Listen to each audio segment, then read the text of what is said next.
mungkin saya kembali ke Pak Mandar nih Pak. Bapak kan bisa menerawang nih Pak ya, keberadaan teknologi digital nih Pak ya. Itu mutlak nggak apa sih Pak untuk membangun ekosistem yang tangguh? Terus Jadi seberapa berlanjutkah peran teknologi digital ke depan jadi untuk mendorong tumbuhnya ekosistem sebagai sumber penciptaan keunggulan desa yang baru Pak? oke, ini bagus sekali ini ya. Pak Amsal sudah menyampaikan tadi Pak ya. Memang dengan ekosistem itu ya. Saya sederhana aja, ambil PLN dengan pelanggan 80 juta pelanggan Pak. 80. Kalau tidak dengan transformasi digital, dengan digital, bagaimana kita mengelola itu coba dulu.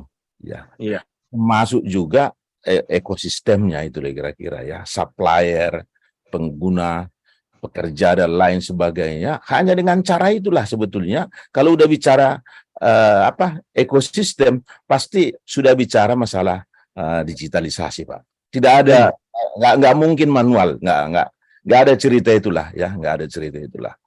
Nah, satu lagi yang saya mau pertegas lagi ya, kalau dulu Porter mengajarkan kita adalah perusahaan itu, korporasi itu berkompetisi mereka dalam satu industri, misalnya di industri rokok seperti itu ya, industri mobil, industri perbankan ya. Tetapi Ramcaram ini yang bicara itu, rethinking the competitive advantage ya, langsung bicara dia. Kalau sekarang yang berkompetisi adalah ekosistemnya. Ya. Jadi sangat jelas Ramcaram menyatakan, misalnya Nokia misalnya, dia bukan bersaing dengan Samsung, ya bukan dia yang mematikannya, tapi ekosistemnya katanya gitu dia. Jadi memang ke depan ini yang berkompetisi itu adalah ekosistemnya Pak. Ya, tidak ada lagi cerita soal industri satu sektor, misalnya sektor perkebunan, sektor pendidikan lah, enggak seperti itu lagi. Sudah semua yang terkait di sana itu ya. Saya mungkin bisa kasih contoh dulu Pak sedikit ya mengenai pentingnya itu, mengenai saya share sedikit Pak ya. Ya. Mudah-mudahan ini bisa membantu ini ya. Ini sebetulnya ada hukumnya ini Pak yang sangat terkenal ya.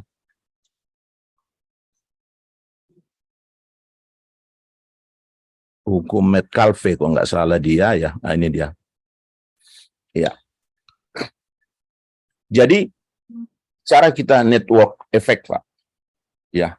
Kita bicara network effect di sini, efek daripada jaringan itu sendiri, itu yang membangun ekosistem kita sangat luar biasa dia ya. Metcalfe ya. Metcalfe's law ya bicara itu. Kalau di sini sangat jelas dikatakan kalau dua yang berhubungan ya begini cuman, tiga begini, empat begini, lima begini.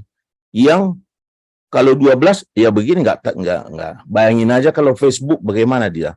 Bergabung lagi dengan Twitter itu menurut saya luar biasa Pak. Jadi tidak ada alasan lagi menyatakan bahwa apa yang kita alami saat ini ya memang kalau saya terlalu optimis barangkali Pak Budi ya mengenai soal transformasi digital ini ya.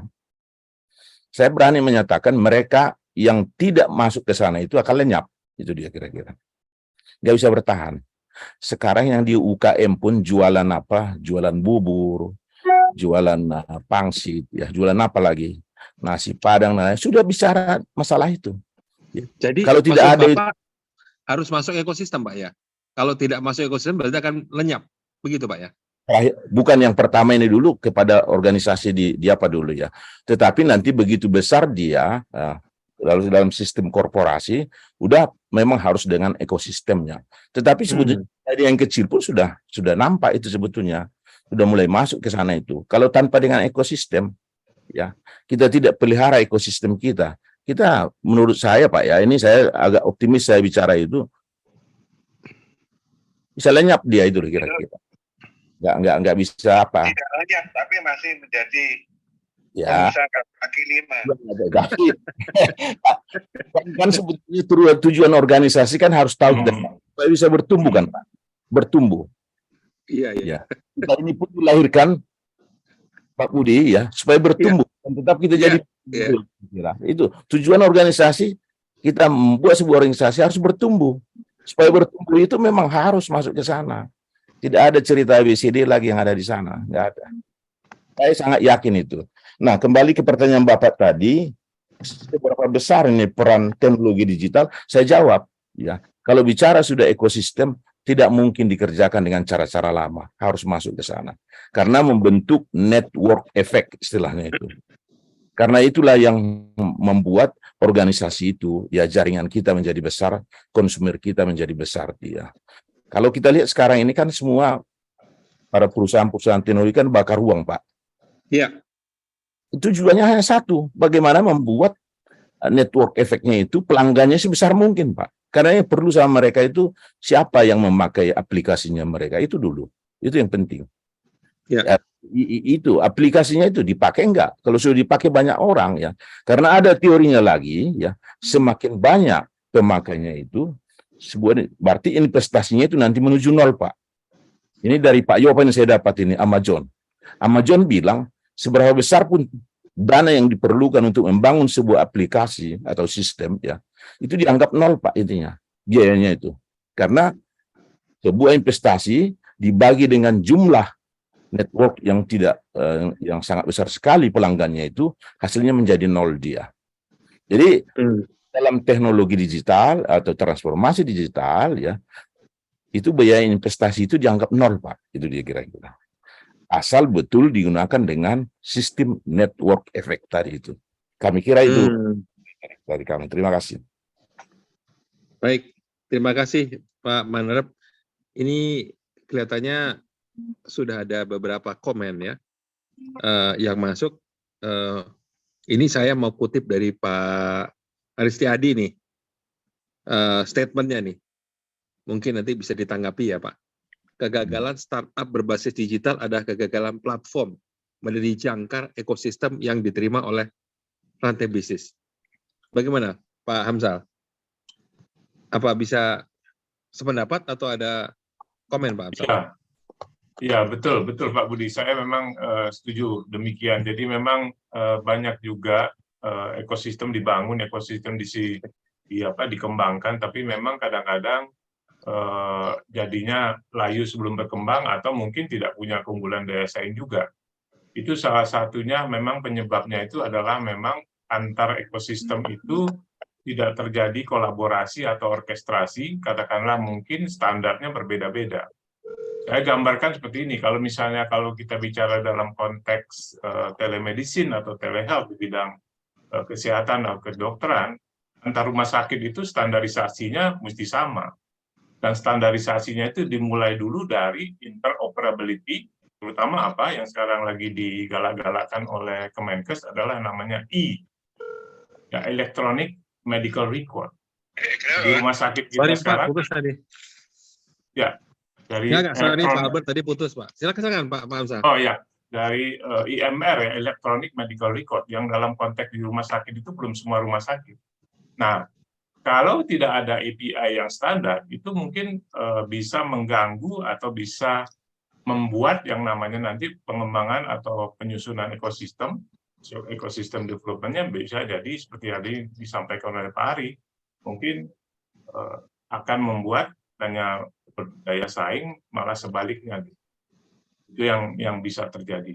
Jadi memang salah satunya kuncinya adalah di dalam ekosistemnya itu sudah tadi ada sustainability antara anggota-anggotanya, aktornya atau stakeholder internalnya dan eksternalnya.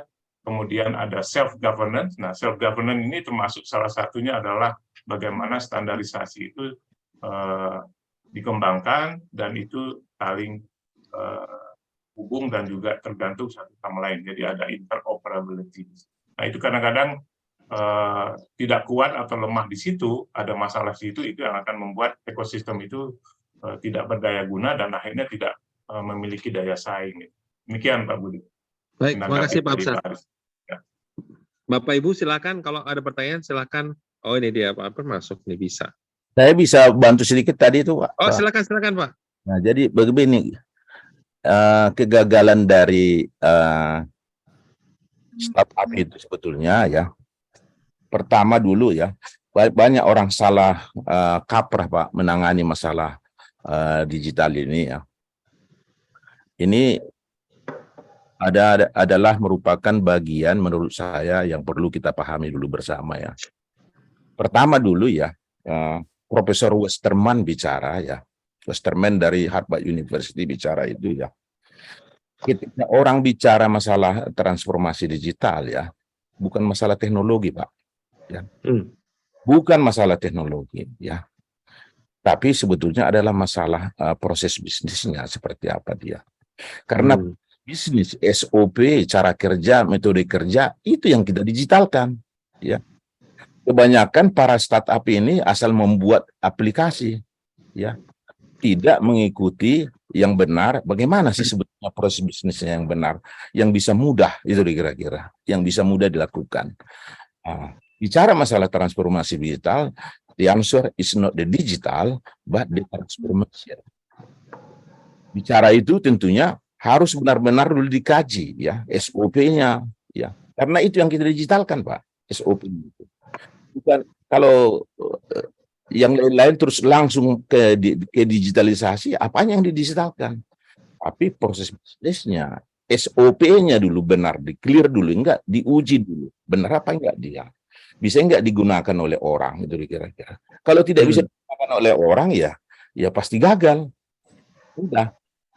Kemudian dari segi etika juga, ada juga kalau Bapak lihat itu yang go message itu Pak. Go message ya. Ya. Karena memang tidak beretika dia itu loh kira-kira. Siapalah yang bisa menggunakan go message itu mengantar tukang pijit ke rumah kita, kan nggak ada. Nah, itu perlu juga kita perhatikan itu. Jadi banyak faktor ketika membuat harus benar-benar dikaji dulu ya, dari prosesnya maupun dari segi etika. Membuat aplikasi yang tidak karuan ya, orang lain susah menggunakannya. Kalau kita lihat sekarang aplikasi yang dibuat oleh Gojek itu kan sederhana sekali Pak, yang tua sekalipun tidak ada kesulitan menggunakan itu karena mudah dia dan selalu diperbaiki ya. Ketika masalah ya langsung diperbaiki, detik itu juga ya, menit itu juga diperbaiki sehingga mendapatkan hasilnya. Jadi saya sependapat dengan Pak Hamsal ya, tetapi ini tambahan aja Pak, tambahan aja bahwa kegagalan banyak orang membuat aplikasi khususnya startup ya, karena memang belum pas dia membuat proses bisnis itu yang benar sehingga mudah digunakan. Karena yang kita digitalkan adalah SOP-nya, cara kerjanya seperti apa dia, bukan yang lain-lain. Kami kira itu Pak Budi. Terima kasih. Baik, nih Pak Haris. Ada pertanyaan nggak dari Pak Haris ingin mengajukan pertanyaan nih? Silakan Pak Haris. Baik Pak, saya belum ada pertanyaan. Cuma tadi saya ada tambahan lagi Pak. Izin Pak Budi. Ya, silakan Pak Haris. Pak Haris Surino. Mau menyambung dari Pak Ari. Ya, ini terima kasih. Ini para guru turun gunung ini sangat mencerahkan ya. Saya coba memahami dulu ya. Dari Porter 1985, ketika Porter mengatakan tentang konsep sustainable competitive advantage ya. Even pada saat Porter mengatakan SCA, ya, itu di halaman akhir dijelaskan bahwa SCA tidak bicara mengenai tahun. SCA tidak bicara mengenai dalam hitungan periode waktu. Tetapi semakin sering kita punya source of competitive advantage ditiru dan gagal, maka itulah yang dinamakan sustainable competitive advantage.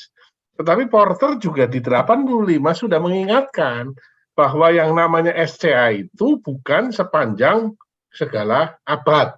Amin, gitu ya. Itu yang pertama. Yang kedua di Aveni, di dalam buku Hyper Competition juga sudah mengingatkan bahwa ini memang bukan SCA, tetapi temporer.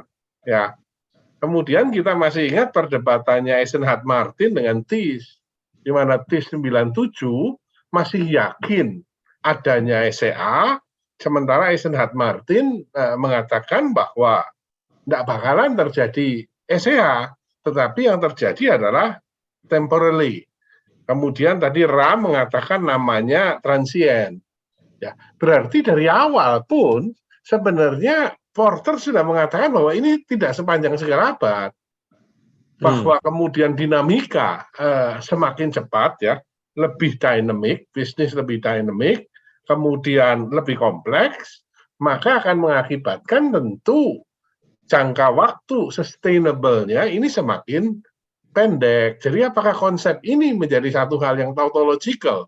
Dari awal sudah dibahas, cuman kemudian author-author yang baru memunculkan terminologi-terminologi yang more or less sebenarnya tidak bertentangan dengan apa yang dikatakan Porter.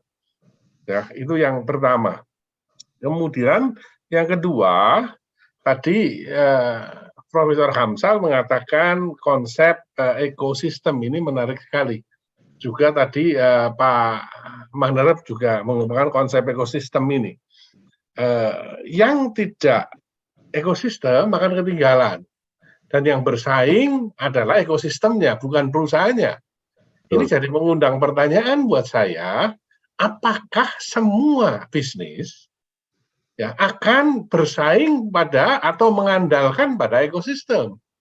Kalau yang digital jelas lah antara Gojek, antara ekosistemnya Goto dengan ekosistemnya Grab, antara Airbnb dengan VRBO, dan masih banyak yang lain.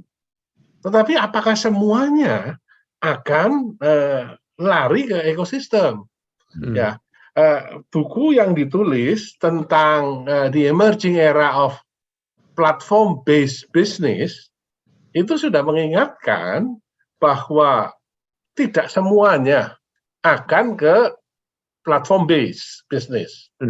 Tetapi masih ada yang pipeline, ya, urutannya dengan supply chains. Ya, bahwa kemudian dia memanfaatkan digital, yang kemudian tadi Pak Mahnarep membagi mulai dari digitalisasi sampai digital transformation, mereka pakai digital, ya, sama seperti misalkan saja satu tindakan nyata adalah Freeport, ya. Ketika saya berkunjung ke Freeport bulan yang lalu, itu kaget sekali dengan kapabilitas digital yang dimiliki oleh Freeport. Di tambang bawah tanahnya tidak ada orang yang ngeduki material batuan, semuanya dijalankan oleh robot. Tetapi apakah ini kemudian dikatakan ekosistem? Saya rasa tidak. Nah, ini mungkin bisa menjadi diskusi dan mohon masukan dari para ahlinya nih. Terima kasih. Silakan Pak Hamsal, gimana komentarnya nih? Apa semuanya harus masuk ekosistem? Tadi kan Pak Mahnarep bicara teknologi itu kan prosedur ya Pak ya? Ya, betul. Nah, itu gimana Pak Hamsal? Enabler dia. Enabler. Enabler. Ya, jadi memang tidak semua memang perlu atau harus mengarah kepada pengembangan ekosistem ya, apalagi ekosistem digital. Memang ada industri-industri tertentu dan juga yang skalanya mungkin kecil seperti UMKM ya, small medium enterprise, mungkin tidak akan full mengembangkan ekosistem penuh seperti yang tadi disampaikan oleh Pak Dr. Aris Turino ya. Jadi saya sependapat. Jadi memang ini sangat spesifik dan juga sangat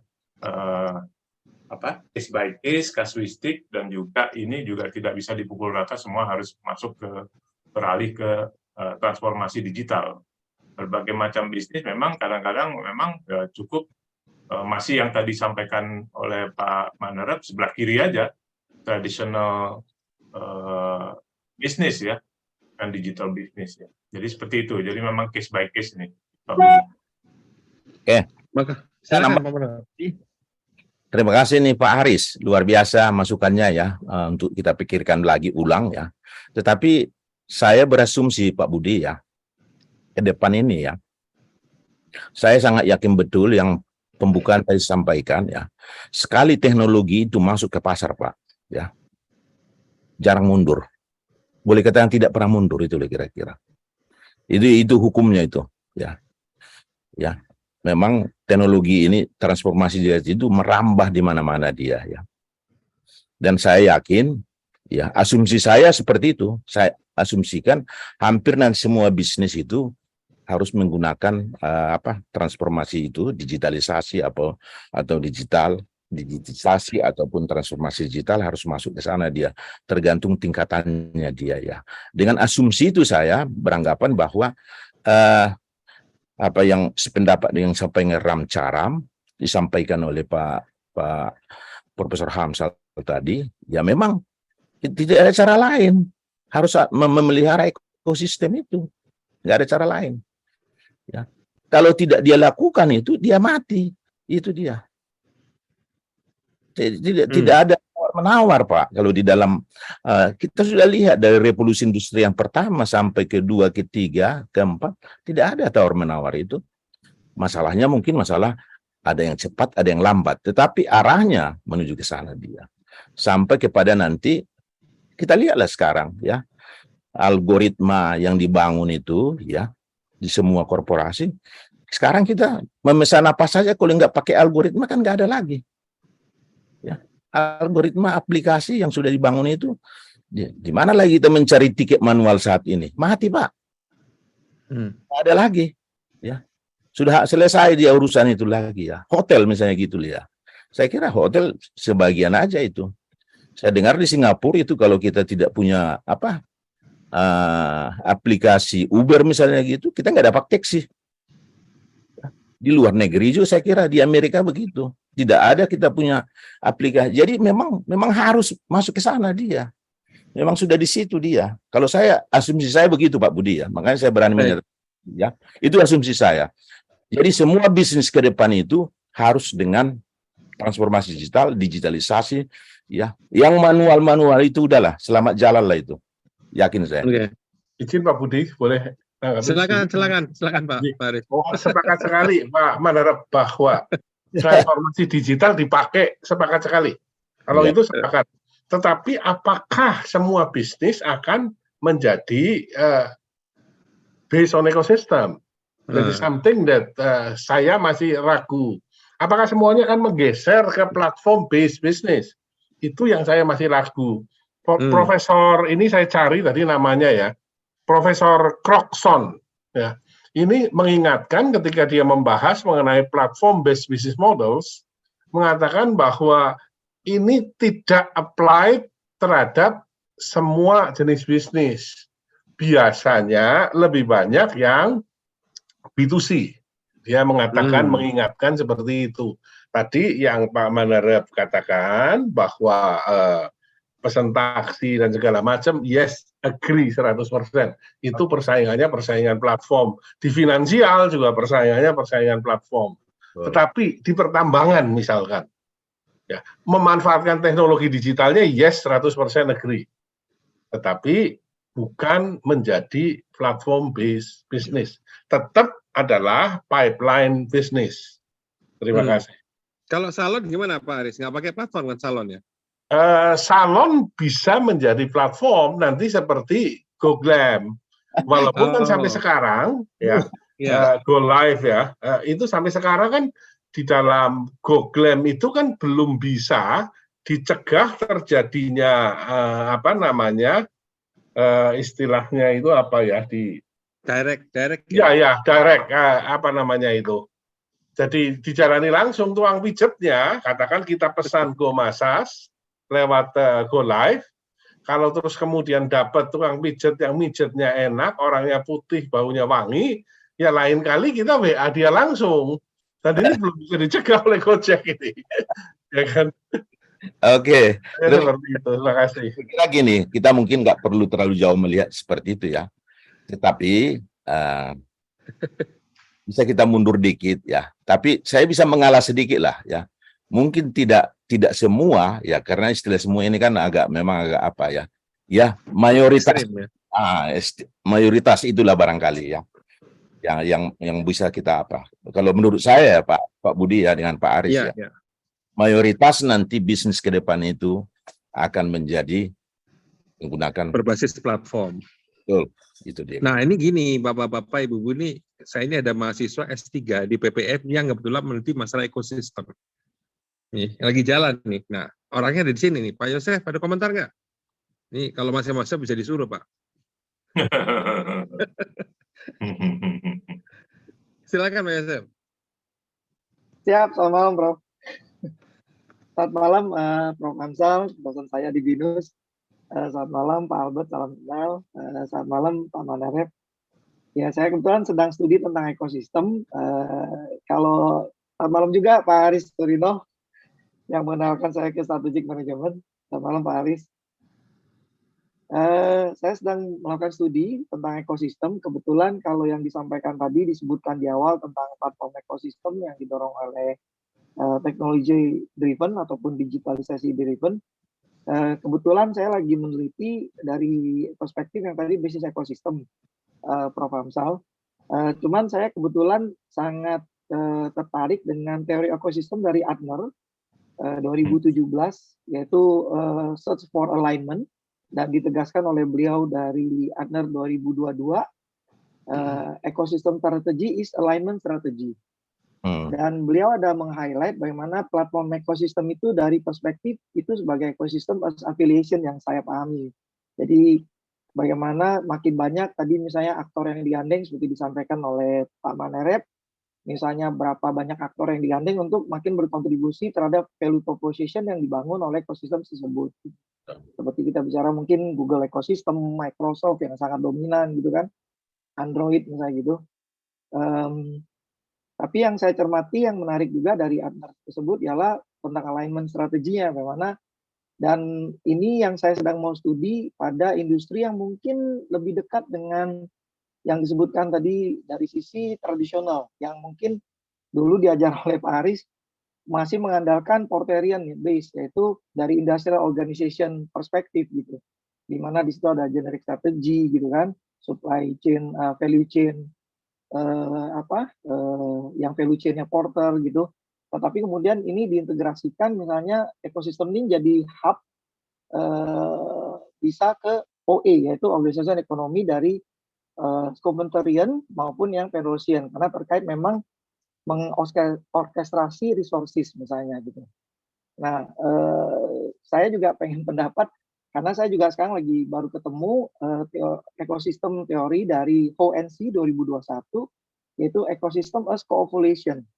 Bagaimana ya menurut HONC yang mengintegrasikan framework semua ekosistem, baik dari ekosistem as structure-nya Adler dengan ekosistem as affiliation, bahwa itu semua dilakukan dalam rangka untuk supaya si perusahaan tersebut, focal firm-nya yang melakukan ekosistem strategi ini untuk melakukan continuous innovation dan ujung-ujungnya long term prosperity ya, ataupun mungkin yang kita pahami di strategic management ya mungkin sesuai tema malam ini untuk mendapatkan sustainable competitive advantage.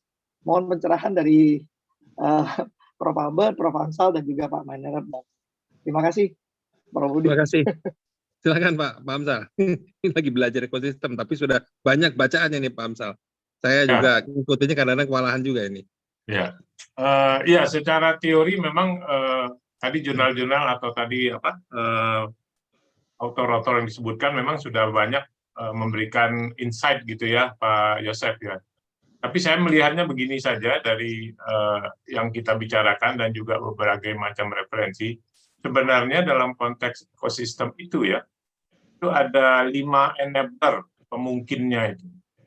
Ya, yang pertama ini dari abjad ya Pak Yosef ya, Bapak Ibu sekalian. A-nya itu adalah tadi di era 2000-an 10 ke sini itu agility jadi penting. Jadi A-nya yang pertama enabler itu adalah agile organization. Amcaran juga mengakui seperti itu, harus agile, harus lincah, harus tangkas, ya terengginas gitu ya, agile organization. Kemudian tadi juga disinggung dan juga dari narasumber yang lain, B-nya setelah A adalah B, business model innovation. Ini harus merubah business model. Dalam konteks digital ya digital business model. Ya, mungkin business model kanvasnya itu mungkin juga harus dimodifikasi dalam konteks digital. Dan saya lihat juga beberapa buku-buku sudah mulai memperkenalkan yang namanya digital canvas, gitu ya, digital canvas. Dan lagi yang seperti Osterwalder-Pichner yang tahun 2010 ya di buku Business Model Generation. Karena itu mungkin tidak spesifik dalam konteks digital ya.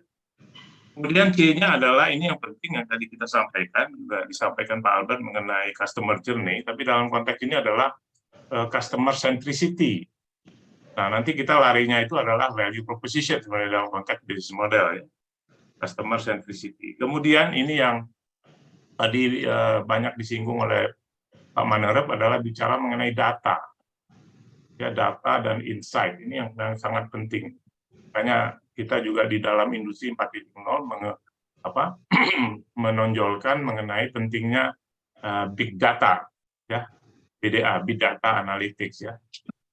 Itu data analytics atau big data, itu D-nya. Kemudian, nah ini yang penting yang kita sampaikan, kita bahas malam ini adalah exponential batch, ya. Jadi ABCDE, E-nya adalah exponential batch, di mana sini perkembangannya itu sangat terjadi dalam percepatan yang sangat tinggi, dan juga ini didukung oleh teknologi IT digital. Ada super apps, ada aplikasi, dan juga termasuk di sini sebenarnya adalah tadi yang disampaikan Pak Yosef, bicara semuanya ini, perangkat-perangkatnya ini, tools-nya ini harus diselaraskan, harus di-align. Ada alignment di situ. Nah, jadi 5 enabler inilah yang sangat penting, di mana dalam konteks tadi yang disampaikan Pak Yosef, alignment itu di mana? Di exponential batch-nya. Bagaimana itu kalau kita bicara dalam konteks menu atau obat, ya racikannya itu yang menentukan. Jadi teknologi, tools itu penting, tapi itu hanya sebagai alat saja.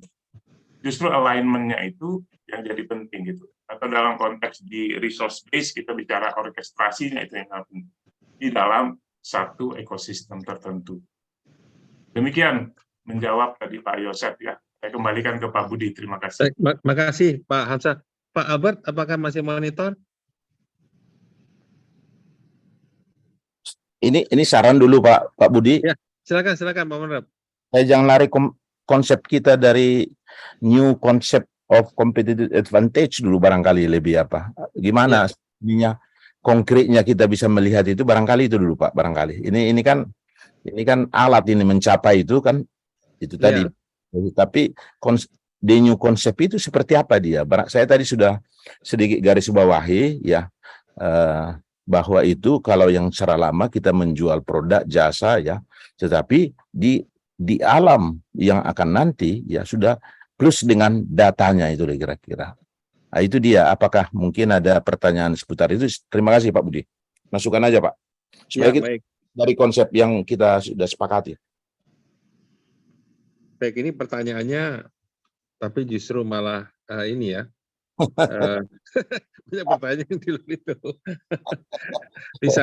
Misalnya Pak Sudibyo nih, mengacu Porter, being strategic itu juga ditentukan oleh strategic dimension yang digunakan untuk merumuskan competitive battlefields, dan pada gilirannya competitive advantage. Jangan-jangan terjadi perubahan strategic dimension yang menjadi cepat karena digitalisasi, ya.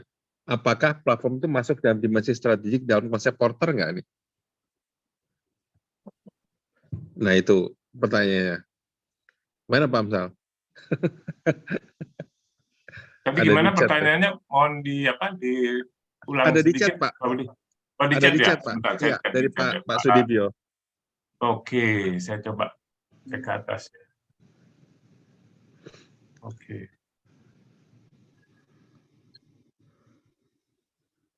Jadi apakah di Porter itu apa sih tadi? Ya, mengacu pada Porter, being strategic juga ditentukan oleh strategic dimension yang digunakan untuk merumuskan competitive battlefield. Yang pada gilirannya competitive advantage jangan-jangan terjadi adalah perubahan strategic dimension yang menjadi cepat karena digitalize. Ya, sebenarnya dalam konteks ini kita mengarahnya itu dalam konteks Porter, ya, kita terutama dalam konteks ekosistem itu sebenarnya bukan mencari yang low cost, tapi mencari yang unik. Jadi diferensiasi fokusnya. Nah, di dalam konteks differentiation di framework generiknya Porter yang tahun 85 itu, diferensiasi itu dalam konteks sekarang, kekinian di era sekarang digitalisasi itu bisa dikembangkan melalui ekosistem. Nah, ekosistem ini menawarkan uniqueness apa? Yang tadi saya sampaikan di enabler itu adalah tergantung daripada maunya customer, berorientasi kepada maunya user atau customer. Dan itu kalau bisa supaya ada keunggulan daya saing, harus ada uniqueness. Karena orang memilih platform tertentu atau memilih ekosistem tertentu, itu tergantung dari uniqueness-nya apa.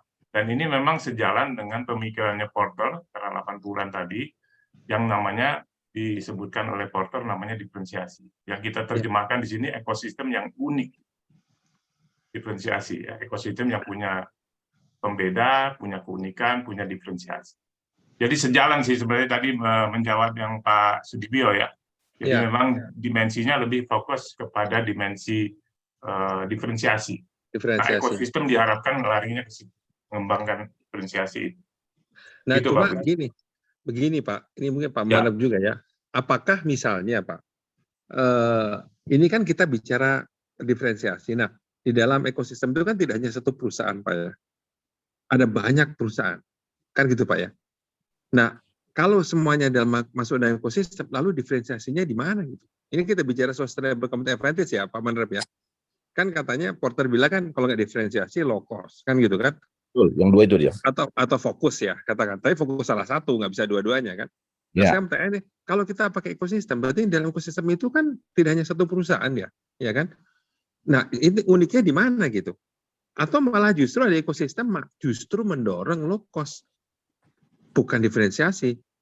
Ini kalau kita mengacu Porter nih, kita berusaha inilah ya, merunut tadi kan, gambarnya Pak Amsah kan dari Porter, kemudian Sarita Megeret, kemudian Ramcaran kan, seperti itu. Itu gimana tuh Pak? Mungkin Pak Manap dulu deh, gimana Pak Manap? Pak Budi, ya. Pak Budi boleh ikut sedikit? Iya. Silakan. Pertanyaan saya sederhana sekali. Sebenarnya apakah kita tidak sama-sama untuk merenungkan dengan bahasa yang lebih praktis, apa sih sebenarnya competitive advantage itu sendiri? Jadi sebelum kita bicarakan tentang sustainability itu. Nah, karena sebenarnya kalau menurut pendapat saya, CA itu sebenarnya adalah bentuk atau apapun juga yang dimaksud dengan strongnya dari company kita yang bisa mengintervensi behavior dari customer agar membeli kepada kita. Jadi kalau misalnya kita punya segala sesuatu, tetapi toh kita tidak mampu mengintervensi keputusan pembelian dari customer, sebenarnya apa enggak? Mustahil ya sebenarnya. Nah, ini aja challenge dari saya sebenarnya, apa sih basicnya atau apa sih sebenarnya betul-betul yang dimaksud dengan CE tersebut. Terima kasih Pak Budi. Ya, makasih Bu Lili. Silakan. Mungkin Pak Manap dulu tadi kan menyinggung, ini sekaligus juga pertanyaan saya tadi kan, kalau masuk ekosistem semuanya masuk, nah terus apa dong bedanya satu sama lain? Kan tadi intinya adalah gimana membuat orang jadi beli barang saya. Kita sama-sama di ekosistem.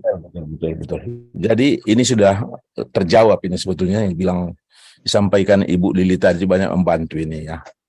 Bahasa sederhananya bagaimana mengalahkan kompetitor kita, itunya sebetulnya itu Pak Budi. Ya. Kita mengalahkan siapapun kompetitor kita itu loh kira-kira. Ya. Itulah sebetulnya yang disebut dengan competitive advantage itu. Kita mampu melawan semua ya kompetitor kita. Kalau misalnya kalau saya jualan rokok itu, artinya penjual rokok yang lain mampu saya buat kan itu kira-kira. Iya. Betul kan. Nah, kemudian Ramcaran kan mengatakan peran ekosistem gitu ya. Jadi pertanyaannya adalah bagaimana ekosistem bisa membuat orang dengan yang akan datang, Tentunya itu bagaimana kita membuat kalau tadi di presentasi saya kan sudah saya sampaikan strategi manajemen yang ada itu tetap berlaku Pak. Bukan berubah itu enggak ya. Itu tetap berlaku. Mulai dari visi misi sampai kepada implementasi tetap berlaku itu ya. Nah, bagaimana kita mengalahkan kompetitor kita? Tentunya tadi dengan menggunakan alat yang digitalisasi tadi itu, transformasi digital, big data dan lain sebagainya, kan kita bisa mengalahkan pesaing kita itu dengan mengetahui behavior dari para pelanggan kita itu, gitu loh. Bagaimana kita mengetahui itu adalah dari data. Iya kan Pak? Dari data. Dengan menggunakan digitalisasi atau aplikasi dan lain, dari aplikasi kita tahu jelas itu. Pak Budi keinginannya apa dia kira-kira. Ya. Ya. Nah, Pak Amsal keinginannya apa, Ibu Lili keinginannya apa. Dari situ kita ketahuan sebetulnya. Makanya saya bilang tadi ya, perbedaan antara ya sistem lama dari competitive advantage dengan sistem baru competitive advantage, perbedaannya masalah data yang tersedia itu loh ya. Jadi data yang membantu kita ya, karena dengan menggunakan aplikasi-aplikasi tadi itu kita menghasilkan data ya yang bisa digunakan. Tadi Pak Amsal sudah sampaikan dengan big analytic data, mengetahui behavior pelanggan-pelanggan kita itu sehingga bisa kita menyiapkan atau memasuk barang yang sesuai dengan keinginannya. Nah, itu kira-kira. Jadi saya kira tidak ada yang terlalu signifikan perbedaannya itu, kecuali hanya di dalam hal penyediaan data saja. Kami kira itu. Jadi kita tidak melawan. Dari awal kan kita sampaikan, kita tidak melawan strategi manajemen yang ada itu. Ya. Tetapi yang baru ini apa? Dengan maksudnya digital transformation tadi itu. Kelebihannya hanyalah masalah data. Yang disampaikan oleh Gopin Drayan pun hanya itu. Ada 6 ini perbedaannya ini. Tapi balik-balik ke situ, ke data lagi. Nah, karena dengan data ini kita bisa menggunakan itu misalnya untuk analitik kompetensi kita juga termasuk itu ya, kemudian data network efeknya itu ya, termasuk juga data customer behavior kita ya, bisa kita pakai itu, kemudian juga menggunakan database tadi itu, kemudian juga Pak Amsal ada juga disampaikan di sini untuk membangun competitive differentiation. Pak Amsal tidak, betul ya Pak Amsal ya? Ya. Uniqueness atau diferensiasi tadi itu. Membangun itu karena kita mengetahui perilaku pelanggan kita, kita bisa menyiapkan yang lebih bagus, yang beda dengan orang lain kira-kira ya. Dan ada keunikan ya, keunikan solusi yang kita tawarkan itu, Pak Amsal sangat benar ya. Jadi yang disampaikan Bu Lili sudah benar, itu yang lama. Yang disampaikan Gopin Drayan ya, itu yang baru itu menggunakan data untuk melawan kompetitor kita ya.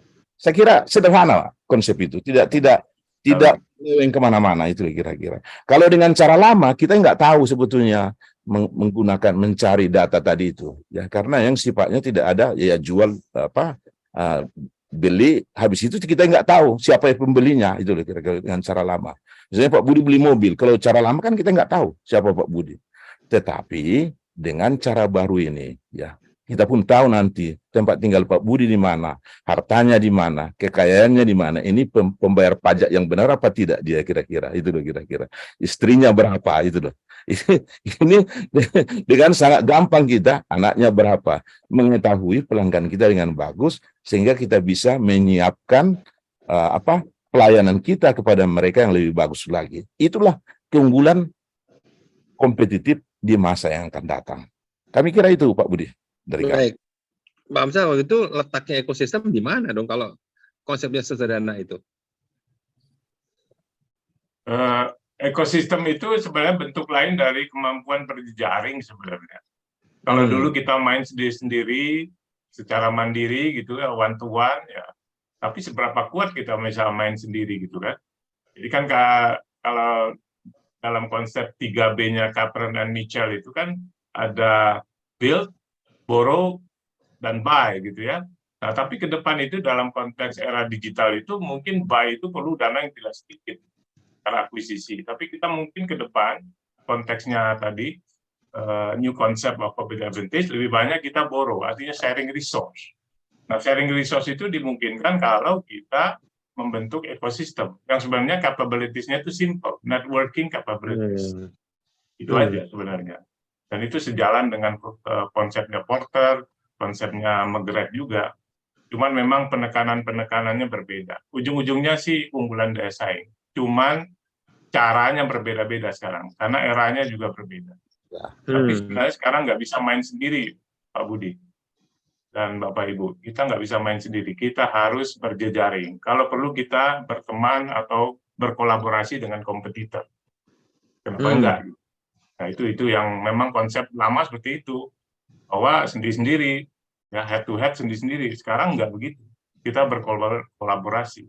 Jadi dari konsep win-lose menjadi konsep win-win, win-win situation atau win-win solution gitu, di mata customer. Begitu Pak Budi. Silakan. Ini Pak Ari mau komentar, silakan Pak Ari. Ya, terima kasih Pak Budi. Mungkin saya ingin berkomentar dari sisi praktek di industri perbankan, Pak ya. Contohnya mungkin BCA. Jadi di dalam bisnis itu kalau kita ingin ada dalam satu lingkungan bisnis, ya kita harus jadi nasabah BCA, gitu Pak. Ini ya, statementnya itu begitu Pak ya. Nah, kenapa begitu Pak? Nah, kita lihat di sisi BCA-nya. BCA ini dia positioningnya sebagai payment settlement, dia membangun uniqueness di situ, dia membangun satu advantage di situ, dan dia sebagai intermediaries yang berbeda dengan bank lainnya gitu Pak, seperti gitu ya. Sehingga ini menjadi membentuk suatu environment atau ekosistem.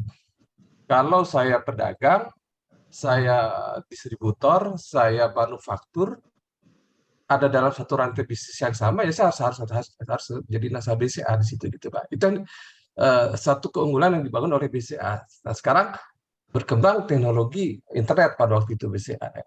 Dia manfaatkan itu. Ya. Di mana ketika bank lain belum melakukan internet, BCA sudah lebih dulu memanfaatkan, sehingga untuk yang korporasi dia bisa menggunakan host-to-host dengan BCA dari sisi teknologi. Nah, tapi kenapa BCA bisa demikian? Karena BCA dari tahun 2004 dia sudah membangun namanya data mining, seperti tadi dikatakan Pak Mandra. Kalau sekarang big data, sehingga dia sudah punya mapping apa kebutuhan pasar gitu lah. Itu di situ. Jadi tadi keunggulannya BCA itu positioningnya, di mana dia membuat menjadi berbeda, tetapi juga keunggulan dan bagaimana dia membangun data gitu. Sehingga dia memahami kebutuhan customer-nya. Nah, cuman kenapa bisa tidak jadi bank digital gitu kan, begitu. Bisa lebih memilih membeli bank baru dijadikan bank digital yang itu nanti harapannya menjadi satu platform yang menjadi jangkar untuk menjaring berbagai bisnis yang ada di dalam ekosistem Blue itu gitu, seperti itu. Cuma pertanyaan itu berhasil atau tidak ya tergantung sejauh mana aplikasi yang dikembangkan oleh Blue itu bisa menarik Blibli.com, karena itu juga punya grupnya BCA, sehingga ujungnya ya, ekosistem dalam konteks digital ini, dimensi digital gitu ya, itu bisa berhasil, lebih mungkin berhasil pada satu konglomerasi. Ya, konglomerasi. Contohnya tadi, BCA punya Jarum, punya Blibli, bangun Blue, itu kemungkinan berhasil lebih tinggi. Nah, satu lagi contoh, mungkin Alobank yang sekarang lagi di nahodai oleh Pak Indra Utoyo di situ kan. Nah, di situ Alo lagi membangun satu support apps di mana ekosistemnya sudah jadi. Ekosistem lifestyle, ya, lifestyle dari mulai anak-anak sampai orang dewasa ya. Di grupnya termasuk retail di situ seperti gitu. Nah, ketika itu sudah ada, itu lebih mudah untuk menarik player-player baru dalam suatu ekosistem. Nah, sekarang pertanyaan di mana? Competitive advantage ya, competitive advantage tadi kemampuan dari kreator platform ini untuk membuat dia menjadi satu layanan yang bisa diterima oleh baik itu konsumen, baik itu juga para pelaku bisnis dalam industri itu gitu, dalam satu ekosistem yang ditawarkan oleh platform itu, seperti gitu. Kira-kira demikian Pak Budi. Ya. Baik, makasih Pak Ari. Bu Ya. Lili barangkali ada respon. Ini respon terakhir Bu ya, karena kita udah hampir jam 9 nih. Kurang 5 menit lagi. Silakan Bu Lili. Masih mute Bu. Menarik sekali pembicaraan dari Bapak-Bapak tadi yang luar biasa. Kalau saya sangat sederhana bahwa competitive advantage itu adalah keunggulan atau kelebihan ya, positive thing dari company ya untuk mempengaruhi behavior. Jadi saya suka sekali dengan ditambah environment kita sudah mengarah ke digitalisasi atau apapun tahapannya seperti Pak Manarep katakan, bahwa kita jadi lebih mengetahui atau data dari customer kita. Sehingga kita betul bisa menembak ya. Jadi jangan sing teko ora teko apa tuku-tuku sing tuku ora teko-teko ya, itu yang paling kita takuti gitu loh ya. Tetapi apa itu? belum tahu Pak Manarep itu artinya. mesti Itu bahasanya Bu Sari aplikasi. itu, nanti Bu Sari menjelaskan. Nanti mesti pakai aplikasi untuk diterjemahkan Pak. Tetapi yang menarik juga bahwa tadi pendekatan dari Pak Hamsal yang tayangkan bahwa akhirnya kita harus ke ekosistem, memang jadi digital itu membuka wacana baru dengan kita multi platform apapun juga mau tradisional atau lainnya, itu membuka menjadi multiple platform itu, sehingga kita memang gandengan ke kiri ke kanan itu supply chain kita atau yang lain sebagainya, itu yang memungkinkan kita untuk bertahan. Begitu supply chain kita dari sisi kiri kita sakit, automatically kehidupan kita juga jadi sakit. Jadi saya suka sekali ya memang gurunya digital nih Pak Manarep ini, dan tadi warna yang diberikan oleh Pak Hamsal dan Pak Guru kita Pak Albert ini membuka wawasan baru ke kita bahwa ya betul bahwa sustainable competitive advantage itu akan terus dipertanyakan sebenarnya, karena memang itu adalah challenge kepada kita untuk terus belajar ya. Tetapi selalu saya akan kembali ke sesuatu yang sederhana bahwa competitive advantage adalah sesuatu yang harus kita kembangkan dari dalam kita untuk menembak ke pasar agar kita bisa mempengaruhi keputusan pembelian dari customer kita. Kira-kira itu Pak Budi tanggapan saya. Terima kasih. Baik, terima kasih. Ini sudah ada komentar menarik dari Bu Ami ini. Bu Ami ini saya beberapa kali ngajar bareng satu training sama beliau nih. Ada di chat ya. Jadi katanya shifting source of competitive advantage dari what else can we make and sell menjadi what else can we do for our customers. Ya ini memang akhirnya kita menjadi customization ya, artinya bukan customization dalam arti customizing ini, tapi memang kita harus memberikan solusi kepada customer. Artinya bisa jadi teknologi digital itu adalah alat seperti Pak Mana bilang tadi ya, dan juga mungkin ekosistem adalah medium untuk mencapai itu. Tapi basic dari competitiveness itu sebetulnya tidak berubah. Tidak berubah. Kalau kita bicara Porter itu tadi kan kalau nggak cost leadership ya differentiation kan gitu kan. Sekarang masalah ada bagaimana menciptakan itu. Apakah dia pakai digital ataukah tadi Pak Albert bilang jadi kaki lima, karena banyak juga kaki lima yang berhasil ya tanpa terkoneksi dengan digital. Dia ordernya harus langsung, harus datang ke sana, nggak pakai Gojek, nggak pakai apa-apa gitu. Ada juga yang seperti itu saya perhatikan dan berhasil. Artinya pada akhirnya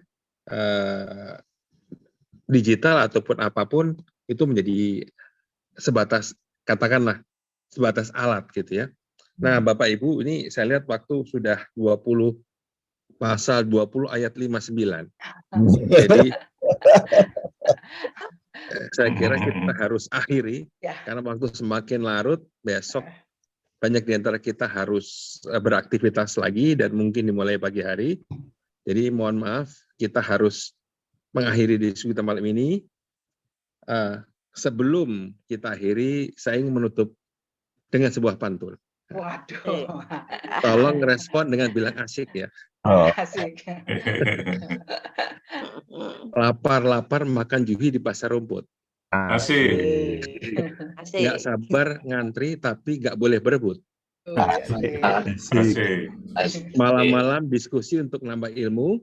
Asik. Moga-moga hasilnya buat kita tambah bermutu. Amin. Demikian. Bapak Ibu terima kasih, tadi sudah banyak kita bicara tentang sustainable competitive advantage ya.